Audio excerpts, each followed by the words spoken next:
Welcome to medical and pharmacy solution. আমরা যেখানে practice করি মানে ফিজিওথেরাপি, সেখানে আজকে আসছি এবং মেশিনপত্রগুলো সেট আপ আপনাদেরকে দেখাবো। তো চলুন ভিডিওটি শেষ পর্যন্ত দেখবেন। এখানে সব মেশিনপত্র আছে। এটা হচ্ছে ফিজিওথেরাপি মেশিন, এগুলো মাসেল স্টিমুলেটার, ডায়াগনস্টিক এমএস। এটা হচ্ছে মাসেল এবং নার্ভ স্টিমুলেটার। এটা যে গ্যালভানিক ফ্যারাডিং এগুলো আছে, এগুলো সব বিভিন্ন যারা প্যারালাইসিস হয়ে যায় তাদের ক্ষেত্রে ইউজ হয়। আচ্ছা, এখানে একটা মেশিন আছে, এটা হচ্ছে টেন্স ট্রান্সকিউটেনিয়াস ইলেকট্রনিক্স নার্ভ স্টিমুলেটার। এটা যাদের হচ্ছে লো ব্যাক পেন আছে বা ব্রাকিয়াল প্লেক্সাস ইঞ্জুরি আছে বা হচ্ছে আপনার দীর্ঘদিনের কর্নিক যেগুলো মাসকুলার পেন সেসব এগুলো ঠিক হয়। আচ্ছা, এখানে একটা দেখুন মেশিন আছে, দূর থেকে দেখা এটা ভালো হবে, নিচের দিকে দূরে যাও, একটু দূরে যাও। এটা হচ্ছে শর্ট ওয়েভ ডাইথার্মি। এগুলো যখন মাসেলে প্রচুর মানে ফ্লেক্সিলিটি বা রিজিডিটি যখন হয়ে যায়, মাসেল স্টিফনেস হয়ে যায়, তখন এই প্যাডগুলো দিয়ে ব্যবহার করা হয়। মানে এই প্যাডগুলো দিয়ে মানে হিট জেনারেট করা হয় মাসেলগুলো যাতে রিল্যাক্স হয়, মানে সেখানে ব্লাড সার্কুলেশনটা ঠিকঠাক যায়, তখন এই মেশিনটা ইউজ করা হয়। এগুলো সব পেশেন্টদের ভিতরে প্র্যাকটিস করানো হয়, ইউজ করা হয়। এবং এর মধ্যে সব প্যাড আছে, এগুলো দিয়ে বাঁধা হয়। এগুলো সব চ্যানেলের যে ইলেকট্রোডগুলো থাকে, এই ইলেকট্রোড দিয়ে এগুলোতে বাইন্ডিং করা হয়। আচ্ছা, এখানে একটা জেল আছে, এটা আলট্রাসনিক জেল। এই জেলটা দিয়ে এটা হচ্ছে মিডিয়াম হিসেবে কাজ করে, এখানে দিয়ে পেশেন্টের স্কিনে যেখানে প্রবলেম সেখানে এটা ব্যবহার করা হয়। আচ্ছা, এখানেও চ্যানেল আছে, এগুলোকে ইলেকট্রোড বলা হয়। সেই সাইডে এসে এই যে চেয়ারটা দেখুন, দূরে থাকুন, দূরে যাও। এই যে চেয়ারটা, এটা হচ্ছে কোয়াড্রিসেপ চেয়ার। দূরে যাও, পুরো দেখা যাচ্ছে তো। এই যে এটা দিয়ে রাখুন, যারা কোয়াড্রিসেপ মাসেল আছে না, এক্সটেনশন পা যখন এরকম করতে পারছে না, ঠিকঠাক মুভমেন্ট হচ্ছে না পায়ে, তখন এই যে ওয়েট দেওয়া আছে এখানে, এটা দিয়ে রাখুন, এটা যাবে আর আসবে। এখানে মাসেলের যে পাওয়ার টোনটা সেটা ঠিকঠাক হবে বা ইনক্রিজ হবে। এটা কোয়াড্রিসেপ চেয়ার বলা হয়। আর এখানে ওয়েট দেওয়া আছে, এখানে ট্র্যাকশন লেখা আছে। এখানে ধরানো হচ্ছে পেটটা উপরের দিকে উঠবে নামবে। এখানে পেশেন্টকে রেখে বিভিন্ন ধরনের ফিজিক্যাল এক্সারসাইজ করানো হয়। আচ্ছা, এখানে যে সমস্ত পেশেন্ট হচ্ছে মানে অপারেশনের পরে ঠিকঠাক করতে পারছে না বা হিপ জয়েন্ট যাতে সার্জারি হয়েছে, তারপরে এটা দিয়ে ওরা স্ট্রেচারে করে এরকমভাবে যাবে আস্তে আস্তে, তার জন্য একটা রাখা রয়েছে। এতে শোল্ডারের প্রবলেম, শোল্ডার রেস্ট্রিকশন, একটু উপরে তুলতে পারছে না, প্রচুর প্রবলেম আছে। অ্যাডেসিভ ক্যাপসুলাইটিস বা হচ্ছে যেগুলো আপনার ফ্রোজেন শোল্ডার হয়, এখানে পোস্টেরিয়র যে ক্যাপসুলটা টাইট হয়ে যায় শোল্ডারে, তখন শোল্ডারের মুভমেন্ট ঠিকঠাক হয় না, তখন এটা আস্তে আস্তে পেশেন্ট যতটা পারবে তখন এটা আস্তে আস্তে উপরের দিকে আর নিচের দিকে এরকমভাবে নিজের মানে প্যাসিভলি নিজে নিজের সাথে তাই করতে হবে। এটা টানলে উপর দিকে উঠবে এবং এটা নিচের দিকে করলে এটা যাবে শোল্ডার এক্সারসাইজের জন্য। শোল্ডারের মুভমেন্টটা উপর নিচে হবে। আমরা ঠিকঠাক ফ্রিলি করছি, যখন পেশেন্ট আসবে যাদের টাইট হয়ে যাবে, তাদের পুরোপুরি মাসেল খিঁচে ধরবে, একটু সব উঠতে পারবে না, পুরো টাইট হয়ে থাকবে সেগুলো। সেখানে আসলে ফিঙ্গার ল্যাডার একটা থাকে, এটাও ঠিক অ্যাডেসিভ ক্যাপসুলাইটিস বা ফ্রোজেন শোল্ডার যে কেসগুলো থাকে সেই সমস্ত কেসে এটা ইউজ হয়। মানে আস্তে আস্তে ফিঙ্গার ল্যাডারে মানে একদম ডে বাই ডে আস্তে আস্তে ফিঙ্গারের সঙ্গে মানে স্টেপ বাই স্টেপ আস্তে আস্তে তুলতে হবে।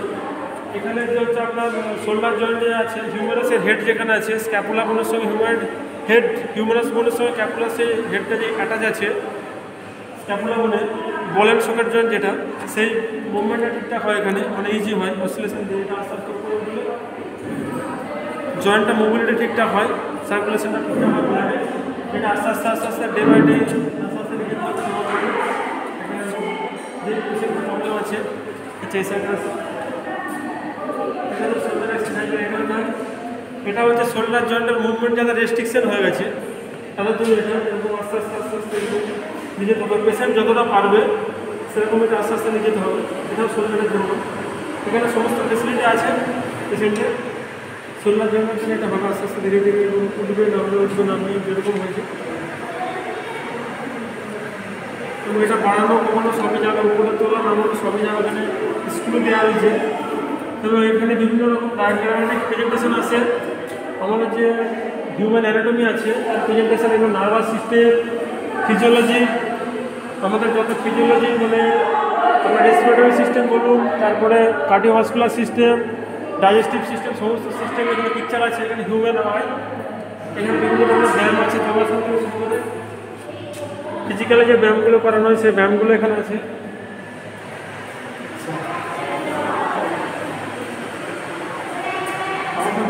এখানে যে হিউম্যান হার্ট আছে, আমাদের যে হার্ট ইনফিউশন আছে, হার্ট সে হার্টের সার্কুলেশন কীভাবে কী হচ্ছে সেটা ডায়াগ্রামে প্রেজেন্টেশন করে ভালোভাবে এখানে করানো আছে, যে কোথা থেকে হার্টে যাচ্ছে ব্লাড, দূষিত রক্ত শুদ্ধ রক্ত কোথা থেকে আসছে কোথা থেকে যাচ্ছে পুরোপুরি ভালোভাবে এখানে দেখানো আছে।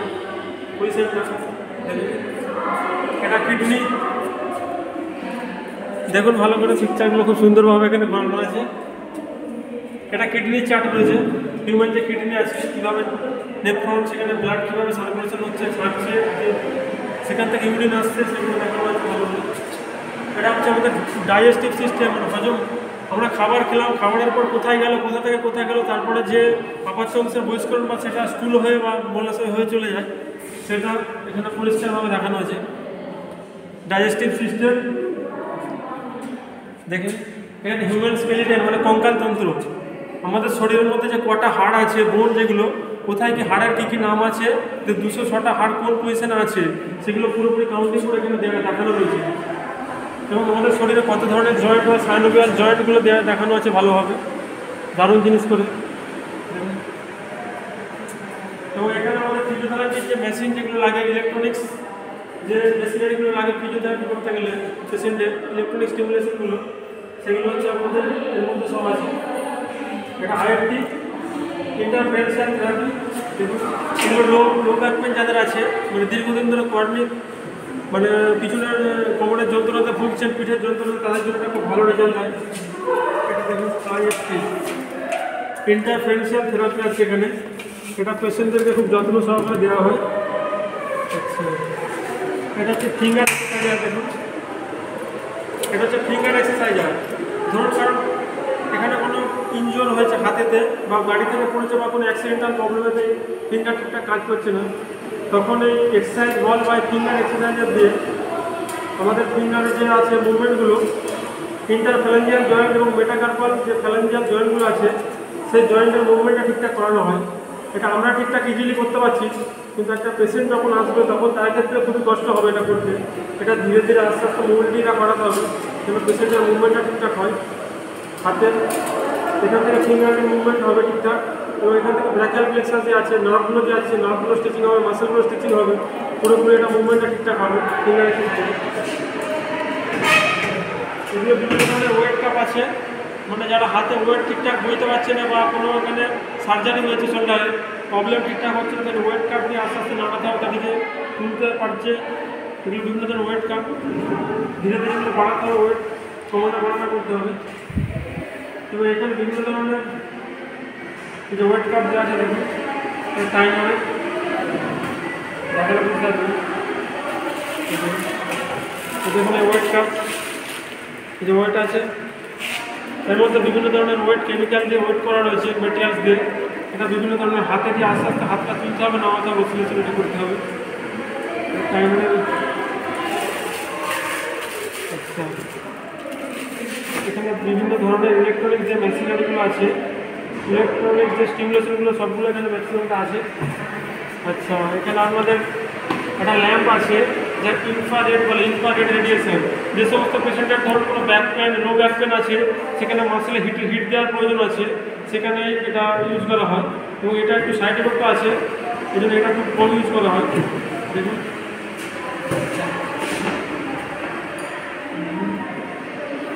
এটা হচ্ছে ইনফ্রারেড ল্যাম্প।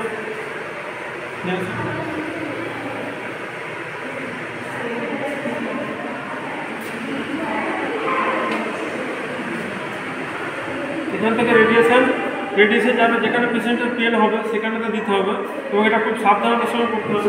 সাইডে ব্যথায় প্রচুর, দেখুন এখান থেকে হিট প্রডিউস হচ্ছে, যেখানে পেশেন্টের পেন হবে সেই জায়গাতে এটা রাখতে হবে।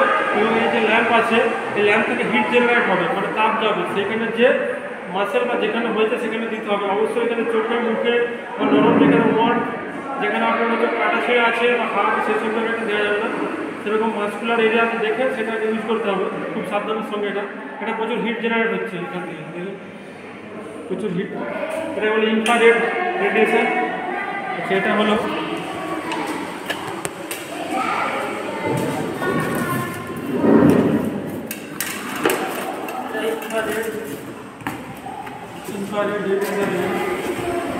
এটা যাদের, এটা হচ্ছে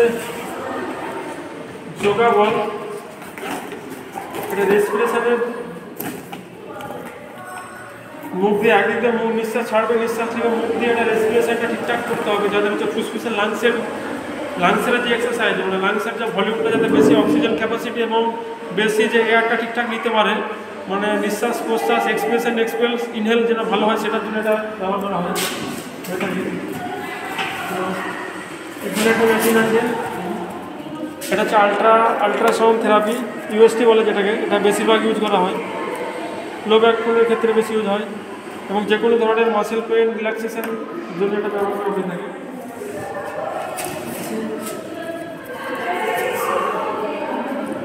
পায়ের ক্ষেত্রে ইউজ করা হয়, এটা যাদের পায়ের মুভমেন্ট ঠিকঠাক হচ্ছে না তাদের এটা পায়ের যে মাসেলগুলো আছে, কোয়াড্রিসেপ মাসেল, হ্যামস্ট্রিং মাসেল, কাম মাসেল, এই মাসেলগুলোর মুভমেন্ট ঠিকঠাক করার জন্য এটা করতে হয়। মানে পাশের আমাদের যে লোয়ার লিমের লেগের যে মাসেল পাওয়ার কতটা, মাসেল গ্রোথ, স্ট্রেচিং এগুলো ক্ষমতাটা দেখার জন্য এটা করানো হয়। পেশেন্ট ঠিকঠাক পাচ্ছে কিনা সেরকম আস্তে আস্তে তার ক্ষমতা যাতে বাড়ে সেই জন্য এটা করানো হয়।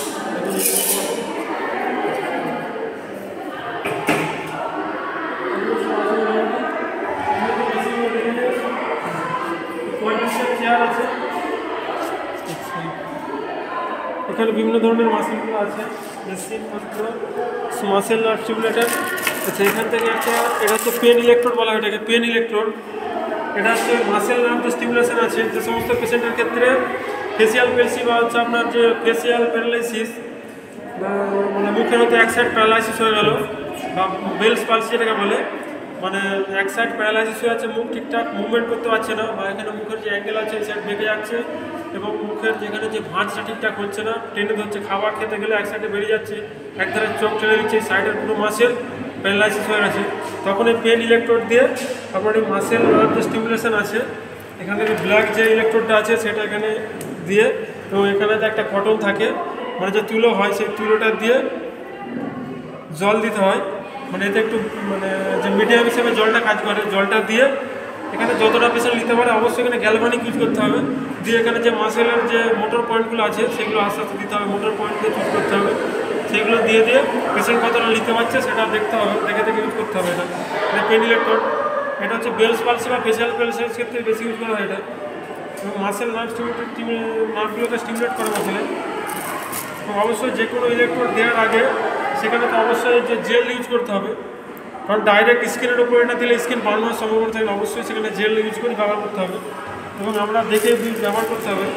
যে জায়গাতে আমাদের হয়তো কোনো সার্জারি হয়েছে, সার্জারির পরে সেখানে প্লেট বসানো আছে, মানে সেই সব জায়গায় এটাই ব্যবহার করা যাবে না। এবং এইসব মেশিনারি ইউজ করার আগে মানে যারা কোনো ধরুন মেটেরিয়ালসের জিনিস, কোনো সোনার বা কোনো মেটাল জাতীয় জিনিস তামার কিছু পড়ে আছে সেগুলোকে খুলে নিতে হবে, খুলে নিয়ে তারপরে এগুলো ইউজ করতে হবে, কারণ রিয়াকশন হতে পারে। আর অবশ্যই এগুলো ব্যবহার করা যায়, জেল তো দিতেই হবে মাস্ট। এবং যে কোনো জায়গাতে হয়তো ঘা হয়েছে, কোনো জায়গায় ইডিমা হয়েছে, ফুলে গেছে, সেসব জায়গায় এইসব সিমুলেশন আমাদের দেওয়া চলবে না। তবে আমাদের যে মেশিনপত্রগুলো আছে ম্যাক্সিমামটা আপনাদেরকে দেখানোর চেষ্টা করলাম। যদি ভালো লাগে আপনারা একটা লাইক করবেন এবং কোনো প্রবলেম হলে বুঝতে কোনো অসুবিধা হলে আপনারা সেখানে চ্যানেলে আপনারা কমেন্ট করবেন। ধন্যবাদ।